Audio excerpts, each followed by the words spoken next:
ভিডিওটি শুরু করবার পূর্বে আপনি যদি একজন ইন্ডিয়ান হয়ে থাকেন তাহলে অবশ্যই ভিডিওটিকে লাইক করবেন আর কমেন্ট বক্সে জয় হিন্দ মাস্ট লিখবেন, কেননা ভিডিওটি এতটা ইন্টারেস্টিং যে শুনে আপনাদের মন খুশিতে ভরে উঠবে।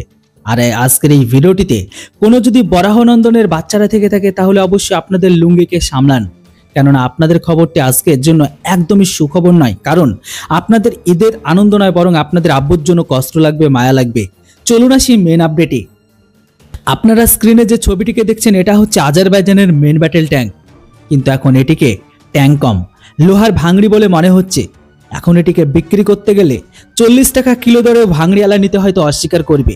আর এই ট্যাঙ্কের এই অবস্থাটি করেছে ভারতের অস্ত্র। হ্যাঁ বন্ধুরা, যেটিকে আজারবাইজান খুব সাধারণ ভেবেছিল, আজ তারা হাড়ে হাড়ে টের পাচ্ছে যে তারা ভারতের অস্ত্রকে কমজোর দুর্বল ভেবে কত বড়ই ভুলটানা করে ফেলেছে। হ্যাঁ বন্ধুরা, আজারবাইজান এটা একদমই বিশ্বাস করতে পারছে না যে ইন্ডিয়ান অস্ত্র তাদের এত বড় ক্ষতি করতে পারে।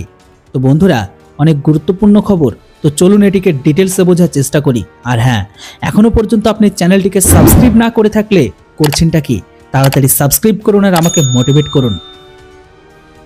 দেখুন বন্ধুরা, কিছু মিডিয়া রিপোর্টের নিউজ অনুসারে এখন এই খবরটা সামনে বেরিয়ে আসছে যে আর্মেনিয়া আর আজারবাইজানের মাঝে কারাবাখকে কেন্দ্র করে যে ঝামেলা বা যুদ্ধ চলছে, সেটাকে কেন্দ্র করে যে যুদ্ধ শুরু হয়েছিল আর এখনো হচ্ছে, সেটাকে কেন্দ্র করে আর্মেনিয়া আজারবাইজানের উপর বদলা নেওয়ার জন্য আর্মেনিয়া সেনা আজারবাইজানের ট্যাঙ্কের এই অবস্থাকে করে দিয়েছে। হয়তো এটা আপনারা জানেন যে গত বছর ডিসেম্বর মাসে ভারত প্রায় 670 কোটি টাকায় দিয়ে হেভি মোটর সেলকে আর্মেনিয়াকে সাপ্লাই করেছিল। এই ডিলটা ছিল গভর্নমেন্ট টু গভর্নমেন্ট, যেটির অন্তর্গত ফার্স্ট প্রসেসমেন্ট অনুসারে হেভি মোটর সেল ভারত আর্মেনিয়াকে সাপ্লাই করেছিল। এই সেলের বিশেষত্ব এটাই যে হাইলি টেন্ডম চার্জ বিস্ফোরকের সাথে যুক্ত থাকে। টেন্ডম চার্জ ওয়ারহেডের কারণে যেটি ভারী থেকে ভারী বা হেভি প্লেটকেও ভেদ করে ভেতরে ধ্বংস করাতে পারে।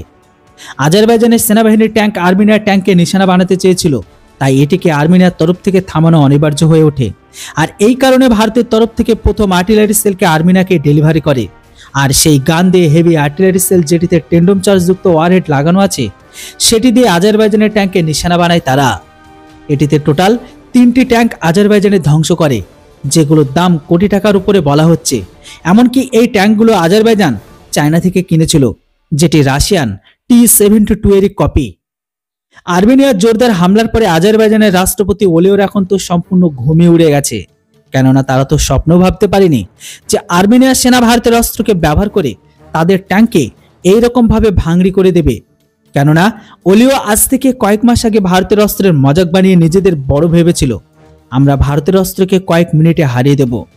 তারা যতই অস্ত্র আর্মেনিয়াকে দিয়ে সহায়তা করুক না কেন, ভারতীয় অস্ত্র কোনো রকম ভাবে আর্মেনিয়া ব্যবহার করে আজারবাইজানের একটা বালকেও বাঁকা করতে পারবে না।